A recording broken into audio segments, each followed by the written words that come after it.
पंकज रोज की तरह ही रात को टहलने निकला हुआ था। तभी उसकी नजर अचानक कुछ चमकती हुई चीज पर पड़ी। उसने सोचा कि ऐसे ही कोई धागा चमक रहा होगा, क्योंकि रोशनी बहुत कम आ रही थी।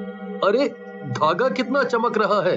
इतनी काली रात है फिर भी मुझे दिखाई दे रहा है कि वहाँ पर कुछ है। पता नहीं कैसा धागा है जो दूर से भी नजर आ रहा है।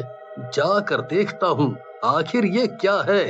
पंकज आगे चला जाता है और उस धागे के पास जाकर खड़ा हो जाता है।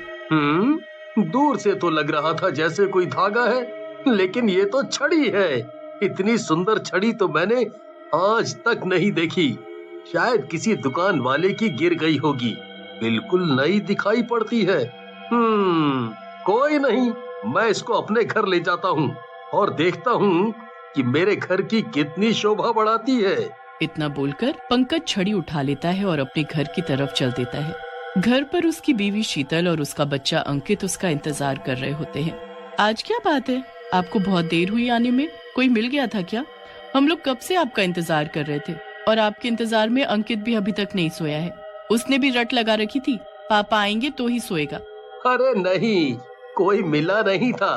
बस मैं टहलते टहलते थोड़ा आगे निकल गया था और देखो आगे जाकर मुझे क्या मिला। पापा, क्या आप मेरे लिए लाए हैं? ये कितना सुंदर है।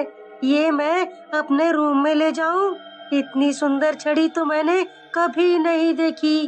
पापा प्लीज, क्या मैं इसको रख सकता हूँ? Please please. इसमें प्लीज क्या बोलना बेटा। आपको अच्छी लग रही है तो आप रख लो। मुझे भी ये काफी अलग दिखाई दे रही थी। शायद किसी दुकान वाले ने गिरा दी होगी। ये सोचकर मैं इसको घर ले आया। आप इसको अपने रूम में सजा दो और खुश हो जाओ। थैंक यू पापा, आप सबसे अच्छे पापा हो। फिर अंकित वो छड़ी अपने रूम में सजा देता है और वो सारे सो जाते हैं। और तभी वो छड़ी उठती है और रोशनी फैल जाती है और रोशनी के साथ साथ एक चुड़ैल उसमें से निकल आती है और अपनी छड़ी उठा लेती है। चलो, किसी ने तो उठाया मुझे। मुझे तो लग रहा था जब से वो तांत्रिक मुझे यहाँ छोड़कर गया है मुझे कोई उठाएगा ही नहीं। मैं आजाद हूँ। अब आएगा असली मजा। अब पता चलेगा लोगों को एक चुड़ैल को छेड़ने का क्या मतलब है। कितना मिस किया मैंने अपनी छड़ी को। चलो जरा अब उस आदमी से तो मिल लूं जिसने मुझे उठाकर एक नया जीवन दिया है और उसका धन्यवाद तो कर दूं। इतना बोलकर चुड़ैल पंकज के रूम की तरफ चल देती है। पंकज और उसकी बीवी को सोता देख चुड़ैल उनके बेड की साइड में जाकर खड़ी हो जाती है और धीरे से पंकज को छूती है। ओ, कितने आराम से सो रहा है बेचारा। सुनो, तुम्हारा धन्यवाद तो देना भूल ही गई ना। तुम्हें धन्यवाद किए बिना मैं कैसे जा सकती हूँ पंकज? पंकज नींद भरी आंखें मलता हुआ बोलता है। अरे क्यों चिल्ला रही हो भाग्यवान? रात हो रही है। अभी किस बात के लिए इतना चीखना चिल्लाना? सो जाओ ना चुपचाप। तभी पंकज की बीवी उसकी बात सुनती है और उठ जाती है। अरे आप क्या बोल रहे हैं? मैं तो सो रही थी। मैं कहाँ चिल्ला रही हूँ? और वो भी इतनी रात को मैं क्यों बहस करूंगी आपसे? तभी पंकज की नजर उसके पास में खड़ी चुड़ैल के भयानक रूप पर पड़ती है और वो घबरा कर उठ जाता है। ये क्या चीज है? कौन हो तुम और हमारे घर में कैसे घुस गई? अंकित कहाँ है? अरे पंकज, तुम तो डर गए। मैं तो तुम्हें थैंक यू बोलने आई थी। तुम्हें पता है, एक बार मैं ऐसे ही मस्ती में घूम रही थी और लोगों का खून पिया करती थी और अपनी भूख मिटाया करती थी। अच्छी खासी मैं अपनी दुनिया में मस्त थी। लेकिन ये बात एक तांत्रिक को हजम नहीं हुई और उसने ठान लिया कि मुझे पकड़ कर ही रहेगा। फिर उसने एक चाल चलकर मुझे मेरी ही छड़ी में बंद कर दिया और उस जगह पर छोड़ दिया जहाँ से तुम उठाकर लाए मुझे। तो तुम्हारे छूते ही मुझे आजादी मिल गई। तो तुम ये सब हमें क्यों बता रही हो?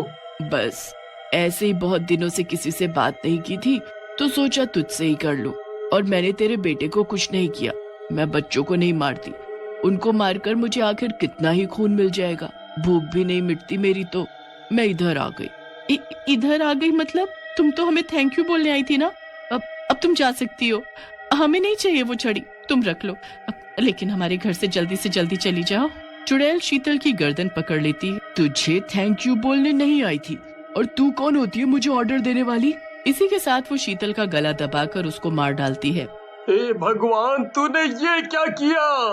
पंकज रोते हुए अपनी बीवी को पकड़ लेता है और बोलता है, ये तूने क्या कर दिया? मेरी बीवी को मार डाला। हमने तो तेरी मदद ही की थी ना। मेरा ही घर तबाह कर दिया। अब मैं तुझे नहीं छोड़ूंगा। इतना कहकर पंकज अपने साइड में रखे हुए लैंप को उठा लेता है और चुड़ैल को मारने की कोशिश करता है। तू कैसे भूल सकता है रे? मैं चुड़ैल हूँ, मुझे कोई नहीं मार सकता, और तुझ जैसा तो बिल्कुल नहीं। और अपनी छड़ी से पंकज के सर पर हमला कर देती है। पंकज के सर से खून निकलने लगता है। कितना सारा खून है यहाँ, आज तो मजा ही आ गया, दो लोगों का खून। इतना बोलकर चुड़ैल दोनों को खा जाती है और वहाँ से निकल जाती है। अब जरा देखो तो वो तांत्रिक कहाँ है? इतनी हिम्मत हुई थी उसकी कि मुझे कैद कर दिया। वो शहर में निकलती है और उस तांत्रिक का पता लगाती है। उसको पता चलता है कि तांत्रिक शहर के कोने में छोटी सी कुटिया में रहता है। अच्छा, तो मुझे कैद करके अपना जीवन अच्छे से बिता रहा है। बेचारा, उसको तो पता भी नहीं होगा कि मैं आजाद हो चुकी हूँ। चलो कोई नहीं, मैं जाकर बता देती हूँ कि मैं वापस आ गई हूँ। चुड़ैल एक सुंदर सा रूप धारण करती है और एक दुखियारी औरत होने का नाटक करती है और बाबा के पास चली जाती है। क्या बाबा, आप मेरा भी भला कर सकते हैं? मैं बहुत परेशान हो चुकी हूँ। किसी ने बताया आप सबकी मदद करते हो, मेरी भी कर दो। बताओ, तुम्हारी क्या परेशानी है? अगर मेरे बस में हुआ तो मैं तुम्हारी मदद जरूर करूंगा। तभी बाबा की नजर उस औरत के हाथ में पकड़ी हुई छड़ी पर जाती है और वो सोचते हैं, ये तो वही चुड़ैल है, मेरे सामने ढोंग कर रही है। लेकिन ये छड़ी से बाहर आई कैसे? मेरे घर के पास एक कुआं है, उस कुएं में मेरा कुछ गिर गया है जो किसी जादू से ही वापस आ सकता है। क्या आप मेरी मदद करेंगे बाबा? ना जाने इसके मन में क्या चल रहा है, पता लगाना होगा उस कुएं के पास जाकर। हाँ, मैं तुम्हारी मदद करने के लिए तैयार हूँ। बताओ, कब चलना है? बस अभी ही चलिए, निकाल दीजिए। चुड़ैल और तांत्रिक उस कुएं के पास पहुंचते हैं और जैसे ही तांत्रिक कुएं के अंदर झांकता है, तांत्रिक को कुएं में गिरा देती है और अपने असली भयंकर रूप में आ जाती है। बचाओ, बचाओ! मुझे पता चल गया था कि तू ही है। हाँ, अब पता करके भी क्या कर लेगा? अब तुझे कोई नहीं बचा पाएगा। तूने मुझे कैद किया था ना, अब तू हमेशा के लिए यहीं इस कुएं में कैद होकर रह जाएगा। इतना बोलकर वो कुएं के ऊपर ढक्कन लगा देती है और वहां से निकल जाती है। लेकिन तांत्रिक ने अपने भक्तों को इस बारे में पहले ही बताया होता है। चुड़ैल के जाते ही वो ढक्कन हटाकर तांत्रिक को निकाल लेते हैं। चुड़ैल रास्ते में चल रही होती है, तभी उसको एक औरत एक बेंच पर बैठी हुई दिखाई देती है। चुड़ैल उसके पास जाती है। क्या हुआ बहन, बहुत उदास लग रही हो? हाँ, मुझे कुछ पैसों की जरूरत है, पर मुझे कोई देने को तैयार ही नहीं है। बस इतनी सी बात। चुड़ैल अपनी छड़ी हवा में घुमाकर एक पैसों से भरा बैग औरत के सामने रख देती है। औरत बैग को खोलती है और चौंक जाती है। ये तुमने कैसे किया? इतने सारे पैसे? मैं एक जादुई परी हूँ, मेरे साथ चलोगी तो मैं तुम्हें और भी बहुत कुछ दे सकती हूँ। औरत चुड़ैल के साथ चल देती है और जैसे ही वो जंगल में पहुंचते हैं, तभी चुड़ैल अपना भयंकर रूप लेकर उस औरत के सामने खड़ी हो जाती है। तो तुम कौन हो? इतनी भयानक परी तो नहीं हो सकती, और तुम मुझे यहाँ क्यों लेकर आई हो? मैं यहाँ तुझे लेकर आई हूँ ताकि मैं तुझे खा सकूं। अब बचकर कहाँ जाएगी लालची औरत? इतना बोलकर चुड़ैल अपने बड़े बड़े नाखूनों से औरत के मुंह पर वार करती है। औरत नीचे गिर जाती है।